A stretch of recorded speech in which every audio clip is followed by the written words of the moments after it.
Ternyata beliau lebih dulu dikenal sebagai keturunan para pejuang. Mari kita telusuri silsilahnya. Oke, aku mulai menelusuri tentangnya dari garis keturunan ayahnya.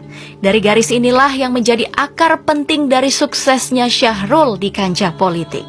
Suksesnya itu tidak terlepas dari sosok ayahnya, Haji Muhammad Yassin Limpo, tokoh pejuang kemerdekaan yang menentang pemerintahan Hindia Belanda di Sulawesi Selatan dengan pangkat terakhir kolonel.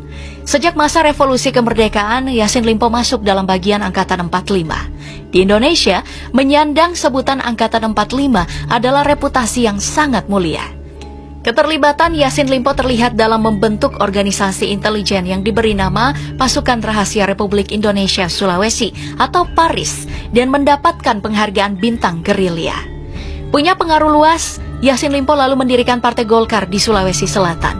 Pernah jadi kepala pemerintahan negeri Takalar, pernah jadi pemangku jabatan sipil sebagai bupati di Kabupaten Maros, Goa, dan Majene. Karena kemampuannya dalam berpolitik, Yassin Limpo lantas dikenal sebagai guru politik Yusuf Kala. Semasa masih menjadi anggota TNI, Yassin Limpo menikah dengan Nur Hayati, perempuan kelahiran Parepare yang cukup terpelajar di zamannya. Berbekal reputasi sang suami di Partai Golkar Sulawesi Selatan, Nur Hayati juga ikut meniti karir di dunia politik. Pernah jadi anggota DPRD Sulsel dari Partai Golkar 3 periode, yakni tahun 1987 hingga 1992, tahun 1992 hingga 1997, dan 1997 sampai 1999. Lalu kemudian menjadi anggota DPR RI juga dari Partai Golkar periode 1999 hingga 2004. Syahrul Yassin Limpo adalah anak kedua dari 7 bersaudara yang bisa dibilang kesemuanya itu terjun di dunia politik.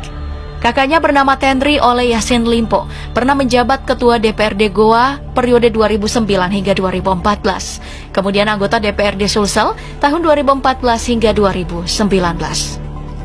Bahkan Tendri Oleh pernah jadi lawan politik Adnan Purih Taisan yang di pemilihan kepala daerah Kabupaten Goa yang notabene keponakannya sendiri. Tendri Oleh saat itu berpasangan dengan Hairil Muin. Sayangnya, Tendri Oleh kalah dari keponakannya sendiri. Di periode berikutnya, Tendri Oleh sudah tidak lagi jadi rival dari Adnan, tapi menjadi ketua tim pemenangan. Adik pertama Syahrul adalah Tendri Angka Yassin Limpo. Lalu adik keduanya bernama Dewi Yassin Limpo. Dia ini seorang politikus Indonesia. Bergabung dengan Partai Hanura, Dewi Yassin Limpo terpilih menjadi anggota DPR RI periode 2014 hingga 2019. Dan berada di Komisi 7 yang membidangi energi, sumber daya mineral, riset dan teknologi, serta lingkungan hidup. Sayang, Dewi harus mendekam di penjara karena diduga menerima suap terkait proyek pembangkit listrik di Kabupaten Deiyai, Papua. Adik Syahrul lainnya adalah Ihsan Yassin Limpo, mantan anggota DPRD Provinsi Sulawesi Selatan periode 1999 hingga 2004 dan 2004 hingga 2005. Lalu jadi Bupati Kabupaten Goa selama 2 periode. Adiknya lagi Haris Yassin Limpo, mantan Direktur PDAM Makassar dan anggota DPRD Makassar periode 2009 hingga 2014. Dan yang terakhir adalah Irman Yassin Limpo, pernah jadi Kepala Dinas Pendidikan Sulawesi Selatan dan PLT Bupati Luwu Timur. Tapi di antara semua saudaranya, Syahrul lah yang karirnya paling moncer. Dia adalah gubernur pertama di Sulawesi Selatan yang dipilih secara langsung. Tapi sebelum jadi gubernur, Syahrul Yassin Limpo pernah jadi Bupati Kabupaten Goa 2 periode. Lalu jadi wakil gubernur 1 periode yang mendampingi Amin Syam. Mencoba peruntungan di legislatif setelah tidak menjabat lagi sebagai gubernur, Syahrul gagal melanggeng ke Senayan. Dinilai terah Yassin Limpo telah usai, Syahrul lalu diberi amanah menjadi menteri. Kalau kalian menyebut jabatannya sebagai menteri adalah jabatan politik karena tidak punya basic dalam bidang pertanian, sebenarnya juga keliru. Kalau kita cek di laman Wikipedia ada sederet penghargaannya dalam bidang pertanian. Cuman, selama menjabat sebagai menteri, Syahrul dinilai tidak produktif, bahkan sering bikin gaduh. Sebagai contoh, Syahrul pernah mengusulkan pelegalan ganja sebagai tanaman obat.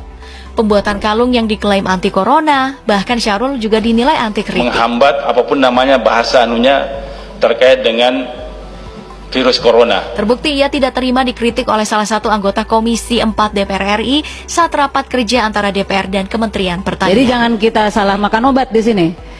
Jadi keputusan menteri, peraturan presiden itu silakan wewenang. Enggak, saya mau tidak. Saya salah makan obat. Saya nggak mau dengan kata-kata yang seperti ini. Mohon boleh main berkali-kali kau. Loh, sebentar. Yang menarik juga untuk kita singgung adalah harta kekayaan yang dilaporkan di LHKPN. Harta kekayaan yang tadinya hanya 3,1 miliar di tahun 2005 meningkat drastis menjadi 20 miliar rupiah di tahun 2022. Ada 16 aset berupa tanah dan bangunan yang Syahrul punya dengan nilai 11,3 miliar rupiah. Hotel The Rindra juga ditengarai milik Syahrul karena sama dengan nama anaknya. Tapi itu dibantah dengan dalih kapasitasnya sebagai gubernur pada saat itu hanya memfasilitasi masalah tempat. Oke, kita kembali ke masalah silsilah. Syahrul Yassin Limpo lalu menikah dengan seorang wanita asal Kabupaten Endrekang bernama Ayun Sri Harahap. Dari buah pernikahan keduanya, Syahrul dikaruniai 3 orang anak. Yang pertama adalah Indira Cundatita Syahrul Putri. Anak sulungnya ini mengikuti jejak Syahrul di dunia politik.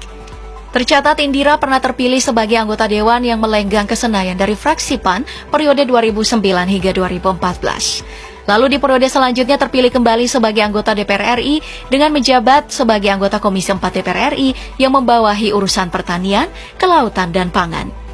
Gagal melenggang ke Senayan di periode 2019 lewat Partai Nasdem dengan sang ayah, Indira tetap jadi sorotan karena ditunjuk sebagai Komisaris Independen PT Petrokimia Gresik, anak usaha PT Pupuk Indonesia di tahun 2020 yang notabene sebagai perusahaan plat merah.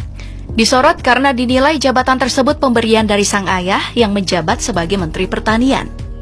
Lalu anak kedua Syahrul adalah Kemal Redindo Syahrul, bukan politisi. Kemal adalah ASN di Dinas Ketahanan Pangan, Tanaman Pangan, dan Hortikultura Provinsi Sulawesi Selatan. Pernah menjabat sebagai Sekretaris Dinas sejak tanggal 3 Januari 2022. Kemal diberikan amanah sebagai Kepala Dinas. Dan yang terakhir adalah almarhum Rindra Sujiwa Syahrul Putra, lahir di Makassar 23 Oktober 1988. Rindra menjadi salah satu siswa IPDN di Jatinangor, Sumedang di tahun 2008. Mengenai penyebab meninggalnya, hal ini masih simpang siur. Keluarga mengklaim kalau penyebabnya adalah penyakit mah akut, namun dugaan lain Rindra mengalami overdosis. Syahrul setidaknya punya 3 cucu, namun yang sering mendapat sorotan hanya cucu pertamanya yang bernama Andi Tendri Bilang Radisyah Melati. Sering jadi sorotan karena dalam banyak kesempatan, Bibi yang menjadi sapaan akrabnya selalu berfoto dengan kakeknya. Dia adalah anak dari putri sulung Syahrul, Cundatita Syahrul Putri, yang merupakan alumni Fakultas Hukum Universitas Hasanuddin.